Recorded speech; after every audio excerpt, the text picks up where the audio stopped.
This is Leadership in Action, and I'm Mark Stiles, your host. Join me as we delve deep into the passions, expertise, and experiences of Boston area innovators. Sponsored by the Boston chapter of Entrepreneurs Organization, this is Leadership in Action. Hey folks, welcome to Leadership in Action. Today's guest is someone who's going to be an integral part of this podcast because he selflessly is very involved in our local EO chapter here at Boston, Massachusetts. He is the MarComm Chair for EO in Boston. He has deep industry knowledge of human resources, payroll, employees, and is an expert in running very successful service bureaus. He's the founder and president of Commonwealth Payroll and HR. Please welcome Jeff Plakans. Welcome, Jeff. Thanks, Mark. Appreciate it. You? I'm excited to be here. Finally. Well, we are so excited to have you. So let's get right into it, okay? The question that we start with every time. What is a common misconception about leadership, running a business, and being an entrepreneur? Go. Well, I think one of the things that everyone assumes is we all go into it knowing really what we're doing and having a good understanding about it. I tell my kids all the time, you may work for somebody else, but really what you're doing is you're practicing to work for yourself. Now, unfortunately, a lot of entrepreneurs find themselves as entrepreneurs, as business owners, confronted with challenges that they have not been confronted with ever before. Certainly in today's environment, that is the case more than ever. Not only pre-pandemic and going through the pandemic, but certainly post-pandemic, our world has changed. So never assume that the person that you're talking to has it all together and has a full understanding, because sometimes we're all just working it out as we go along. So the misconception is we think we know what we're doing, or that we think other people know what they're doing? We assume other people know what they're doing. That's really interesting. So how do you scratch into that a little bit more and realize, okay, maybe this person doesn't know everything. How can I have a conversation with them that allows for an open dialogue with that? Well, I think it comes down to having trust, having disclosure, saying, I haven't seen this before. We haven't seen this before. In our industry, we're fortunate in that we work with enough scenarios that they have a tendency to go and repeat themselves, because people are, after all, people, and they can be predictable at times. But that doesn't necessarily apply to every business. And I think there's a lot of companies, a lot of organizations that are out there that are, they're trying to be at the vanguard. They're trying to be entrepreneurial. They're trying to be innovative. And sometimes being innovative means wading into areas that are not necessarily well known. And I think having trust about that between the parties that are talking to each other, communicating with each other, makes it all the more critical to say, okay, we haven't seen this before, but we're working through it, and we're going to work through it with you. And, it's one thing to say, a lot of folks will say, oh, fake it till you make it. I think that's the absolute worst thing you can do. Granted, like I said, we don't run into a lot of scenarios that we haven't necessarily seen before. But that's not the case more broadly, I think, in a lot of entrepreneurial opportunities. Because you're working with a lot of entrepreneurs, you're working with a lot of business owners. So you're seeing that quote, fake it to make it / what are we doing here? When you say trust, are we really talking about be vulnerable? Like explain that, hey, I don't fully grasp this concept or this process. This is something new, but trust me, we're going to figure it out. I think when I say trust, what I mean is transparency, right? Transparency is the key to being able to work through any discussion, any relationship, any disagreement, should it come to that. And, after all, it is disclosure to some degree as well. So when we talk about that, when you say your original question was about misconceptions, right? Yeah. I think that there is often a misconception that everyone's an expert, and that's absolutely not the case. What's been my experience anyway. And we experience the flip side of that. We're seeing what happens after someone professes to be an expert and is not, or is sort of making things up as they go along based on whatever, based on things that they might think they know or they understand to be the truth or the reality, when in fact it's not. But you're in a unique position to see all of these different businesses and look under the hood. Mm-hmm. Is it a matter more that maybe they're an expert in one thing, but there's so many other things happening and moving pieces around them, such as, HR, right? Well, right. So very few of the entrepreneurs I knew and know got into their business. Maybe they're an expert in producing widgets. Maybe they're an expert in making widgets dance. Whatever they're an expert in, what they never really thought about or went into was saying, I want to be an employer when my company grows up. Like nobody ever says that. Right. And all of a sudden, most of them do have to have employees to some degree. It's a rare business that doesn't. And, employees are human beings and employees are not machines and they're not cogs in machines. So each individual employee is going to have their own wants, their own needs, their own aspirations, and their own expectations.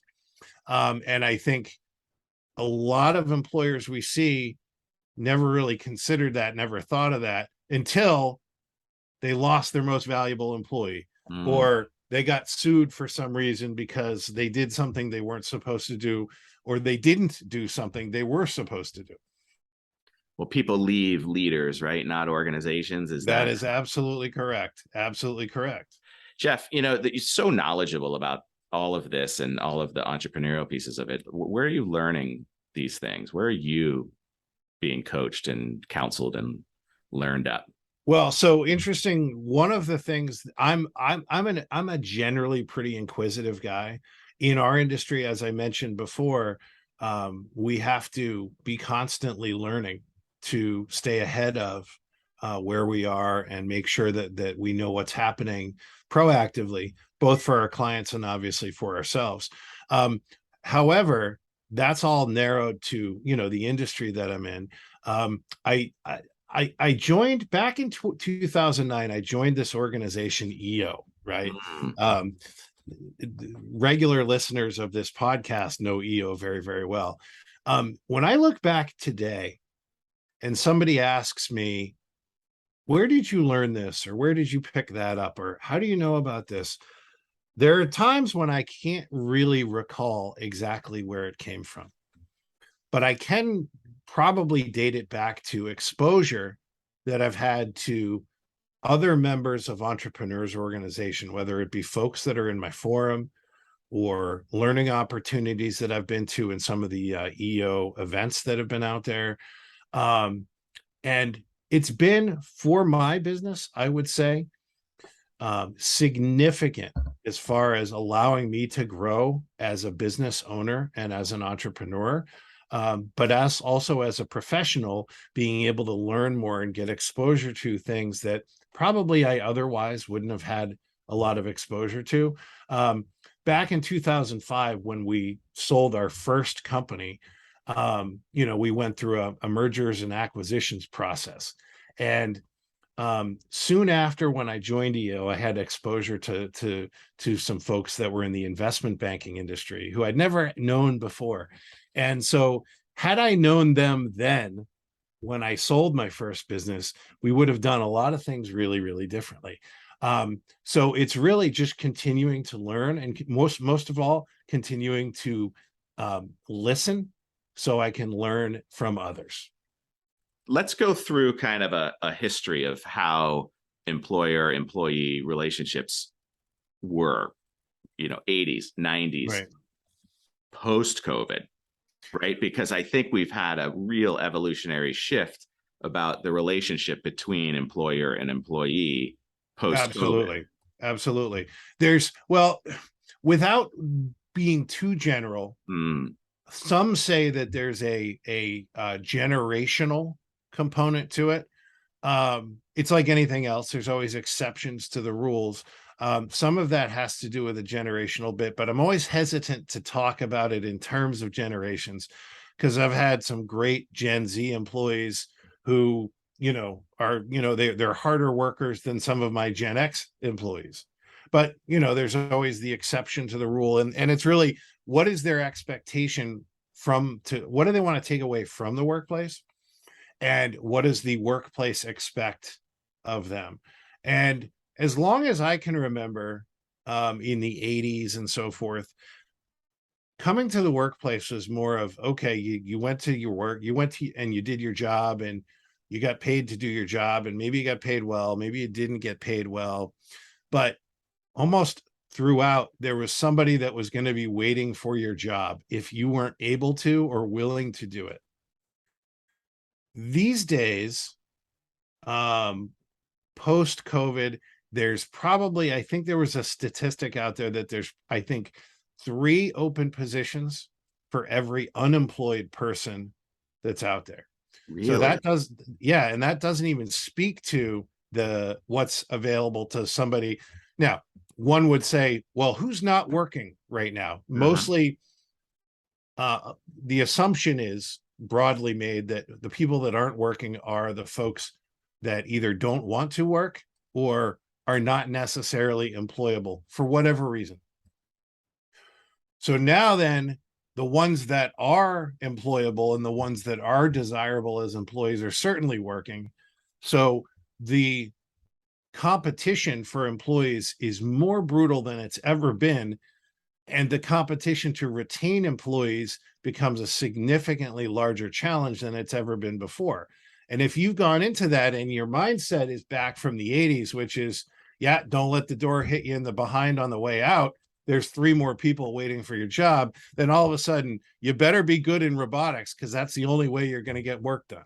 So it's literally skipped. It's gone a 180. And there's 3 people waiting for it versus there's 3 spots for one person. Therefore, the recruiters are coming, and you better lock down the fort and figure out how to keep people happy, right? Well, and it's not even that. Like, we talk about recruiters, right? One of the biggest challenge employers have right now is we have this thing called LinkedIn, which is great.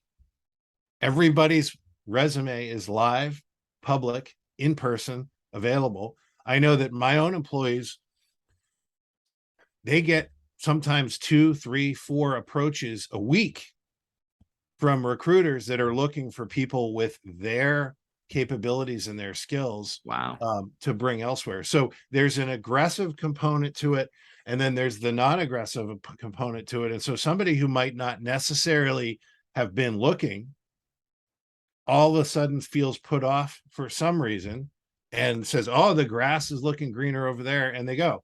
Now, that person really wants me. That person's going to value me and is going to take good care of me. They said so.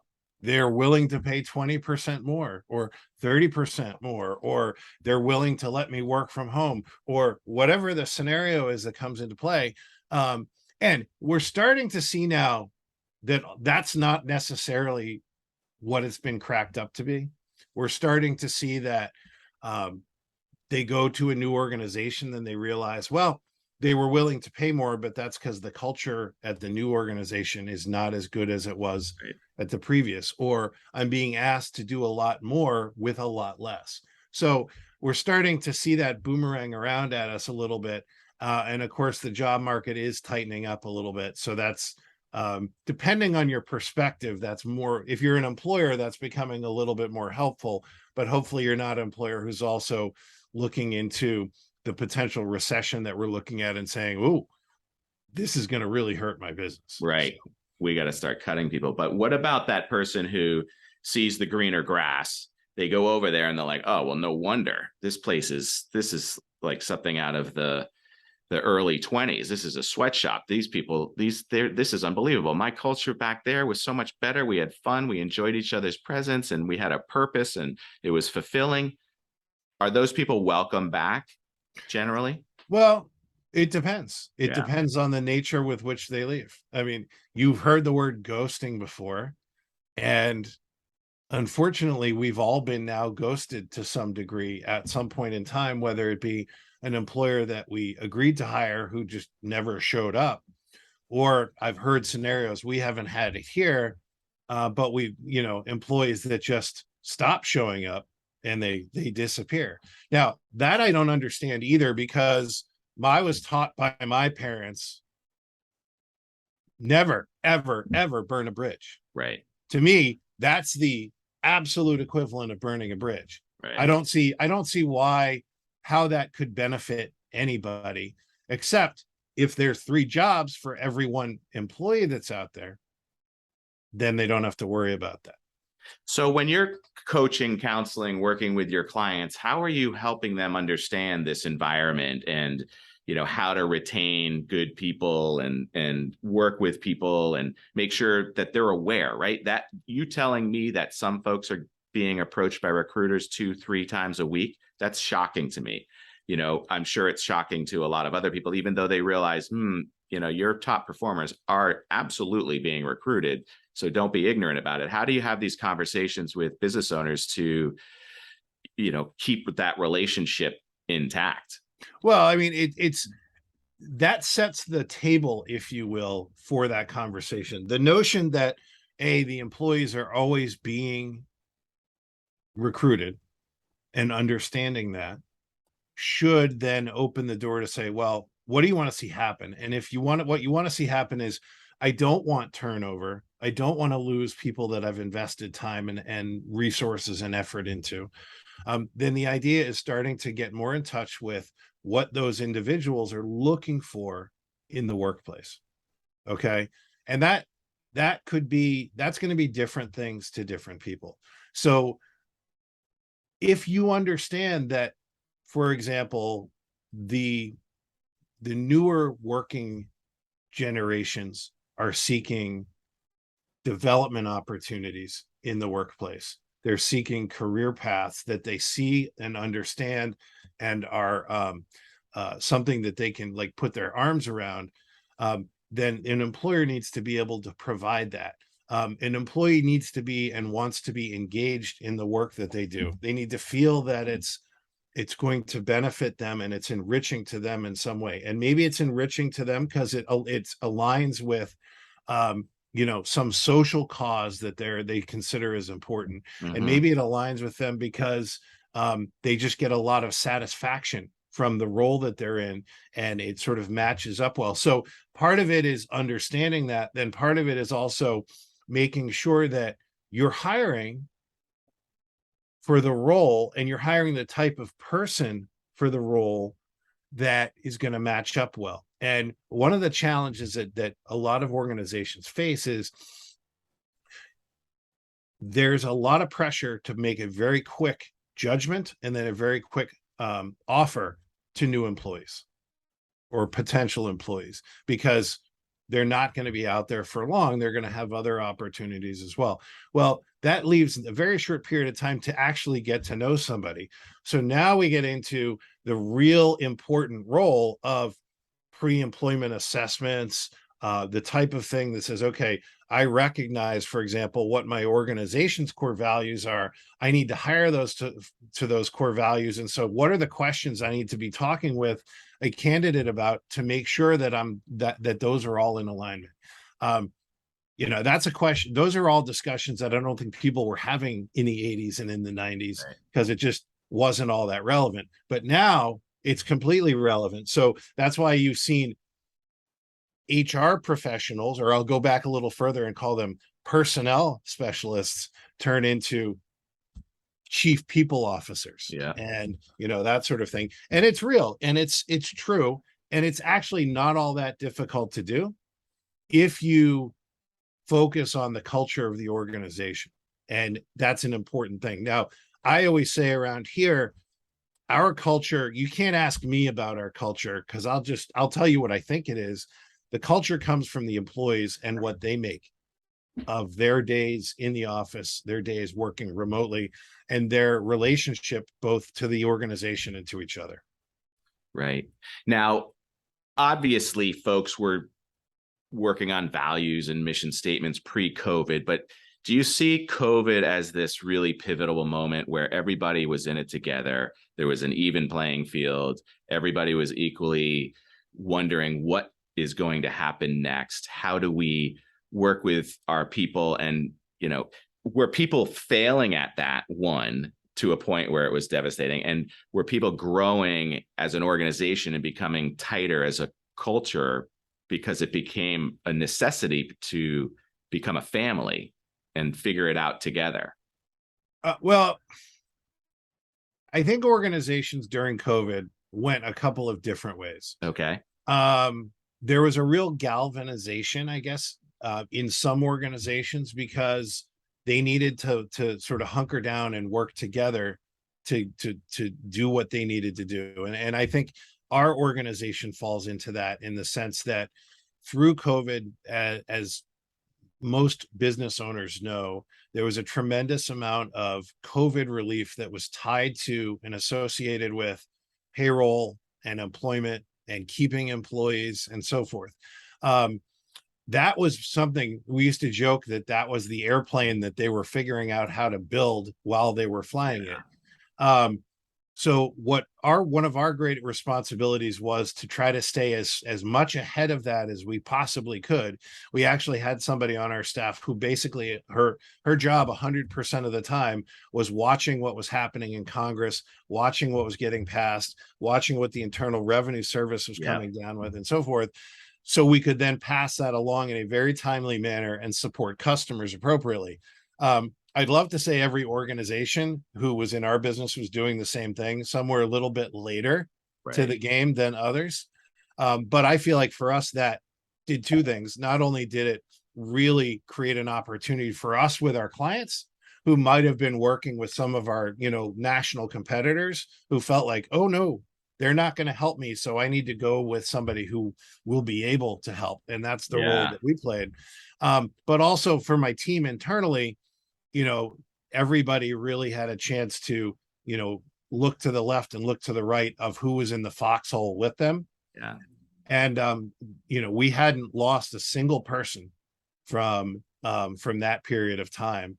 And, they will all look back at that and say that was rough, because we were talking to clients as they were laying off 3/4 of their teams or more. But it was definitely something that helped our organization. Now, other organizations and some clients of ours completely went the other way. They nearly, if not completely, lost their businesses, and everywhere in between. So we have a ton of hospitality clients, and we did some things to try to help those guys, including helping them by not charging them year-end fees and the types of things that they needed to do. Whatever we could do to help them during this scenario where they were shut down, we did. Some organizations could go to remote work, and it was quick and it was easy. And so long as there was still some value that they could provide, then they managed to retain and continue to do business. We had some clients who, like clients in the mortgage industry, who had the best years they ever had. But basically what was going on is you had a bunch of employees who now all of a sudden were kind of had the time and opportunity to re-examine their lifestyles, and how much time they were spending in their daily commute, or how much time they were spending doing work that they didn't necessarily love or wasn't necessarily fulfilling. And that contributes to the Great Resignation.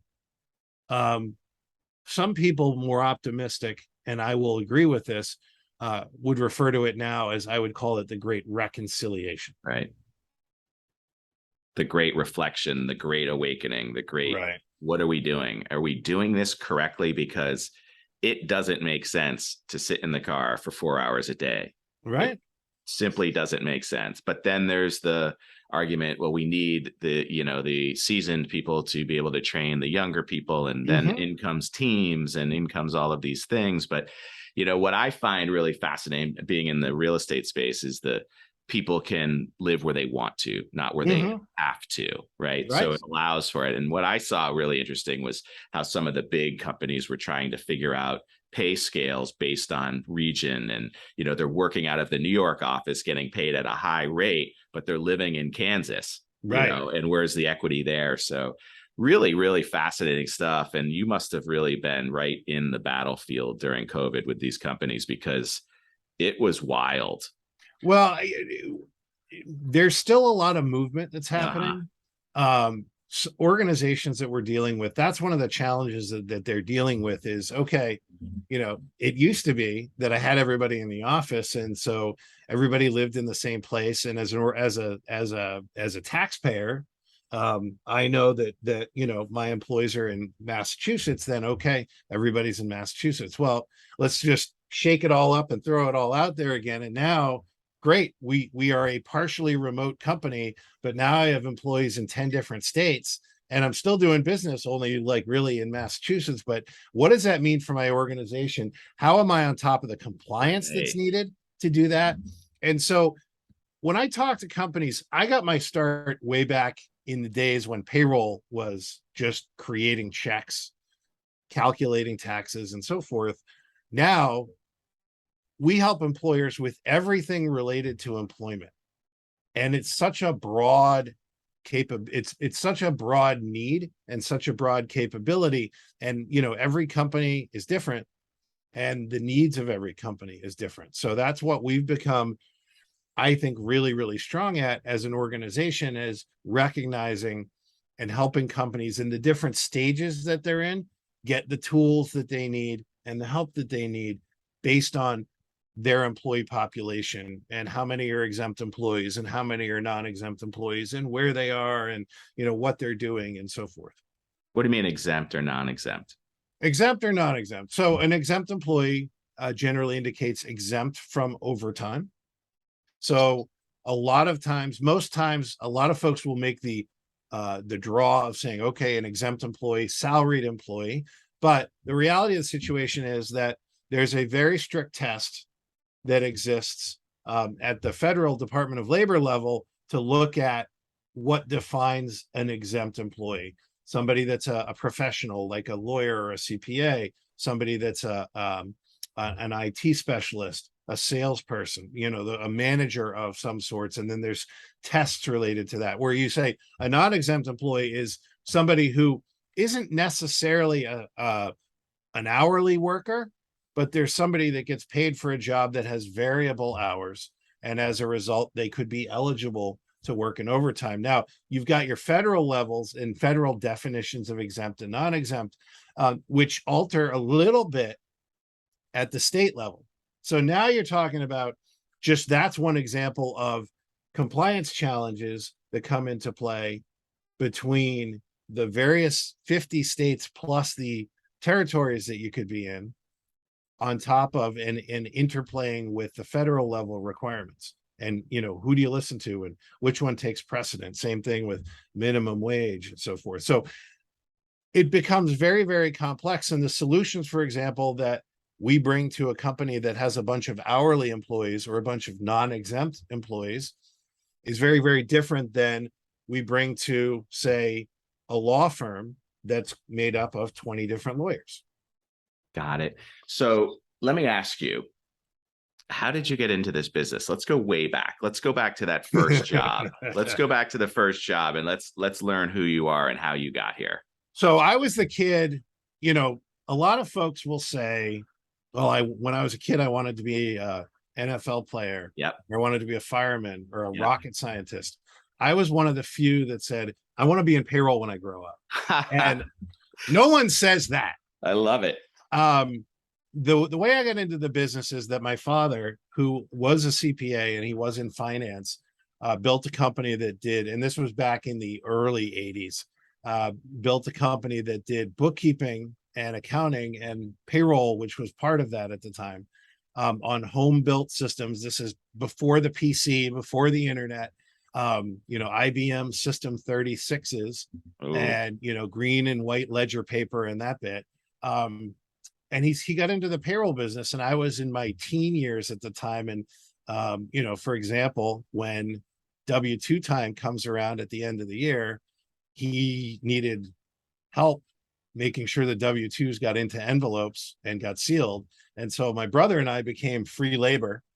We became the stuffing machine, so to speak, and have really sort of just grown up in the business ever since. And so I've been in this business and for so many years, and I remember those days, and I remember what it was like in those days and what the business was all about. And at the time, that business was all about calculating checks and making sure that tax returns got done and appropriately signed, and getting taxes paid. Then as we evolved it into the 90s, paying taxes became the reason that a lot of companies went with a payroll company, so they know who to pay and when and how, because most entrepreneurs will tell you the penalties for not paying taxes on time are pretty significant and pretty steep. Well, in the late 90s, bring in the internet and bring in the ability for us to sort of get everybody in software as a service type applications. Now employment becomes more complex, and you've got payroll systems, and you've got human resource information systems, which was a different thing, and you've got benefit enrollment systems, which were out there and used only by much larger companies. And all of that started to come together and get under the same hood as far as a software process is concerned. So it was not just who does my payroll, but who can start to help me with these solutions. And so I, in the early 2000s, started to seek out various solutions that would first integrate and then bring all of these solutions together. And I went through a couple and found some that worked very, very well for our clients.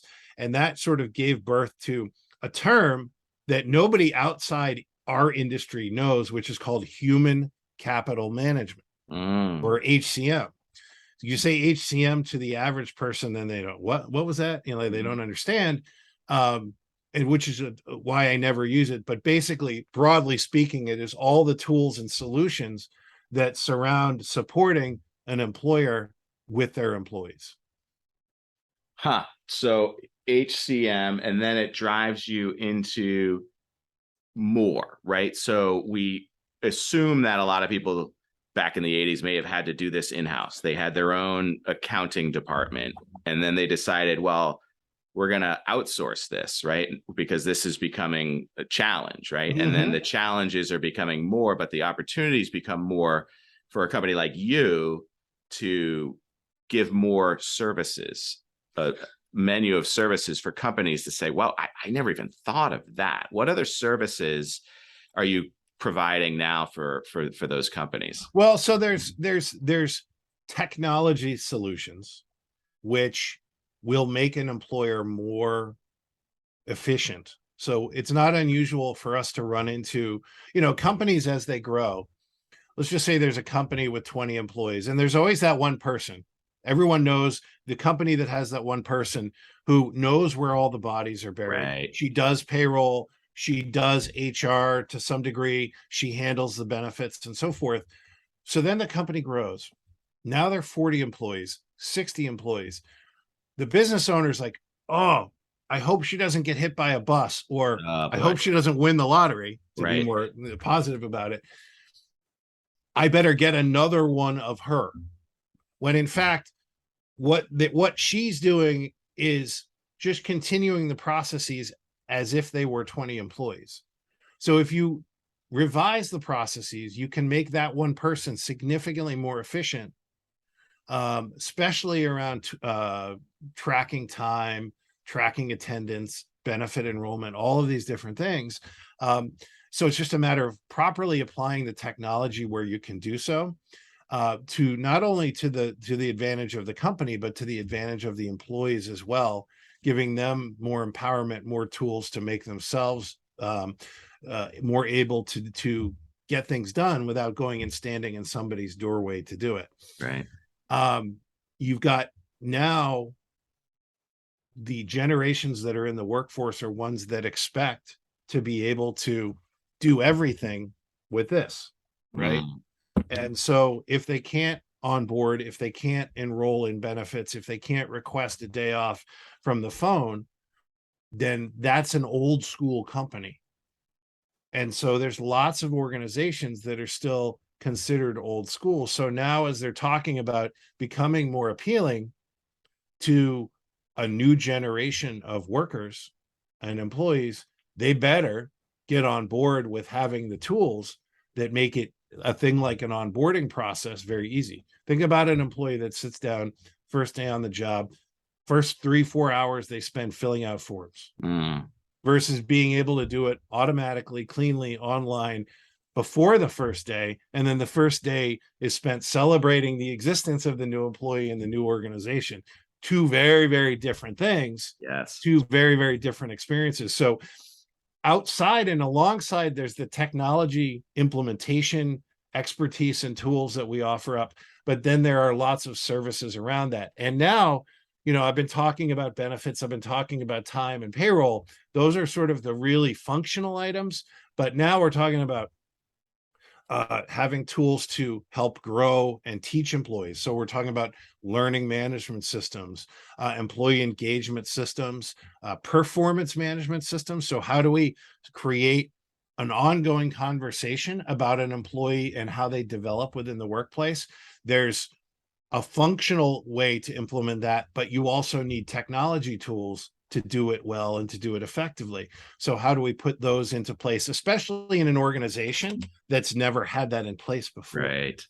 Because we're really talking broadly about behavior change. Right. We got to break this and start over again. Right. And sometimes the employers are worse at the behavior change than the employees. Well, this is the way we've always done it, Jeff. Yeah, well, it's sometimes those things don't continue to work, though. Yeah. So let me ask you this. Looking back at little Jeffrey working in his dad's office, stuffing W-2s and payroll tax returns and W-3s and doing all of that, if you could go back and give that young man some advice, what would you say? Learn how to code for yourself. Really?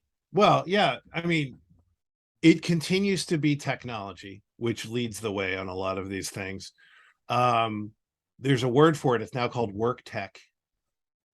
And just like fintech, work tech is all about helping employees do things, helping employers do things, and so forth. Like everything else, there is a significant shortfall of developers that are available to do this. And so in our relationship with the software companies that we do business with, we continue to see innovation and the potential for innovation, which is slowed down only by the ability or the amount of development capability that's out there to make it happen. So what we see is opportunities that we can't actually even go after. And that sometimes I've had ideas myself about, oh, we should do this, and we can't get it done on the technology side, and then somebody else does. Right.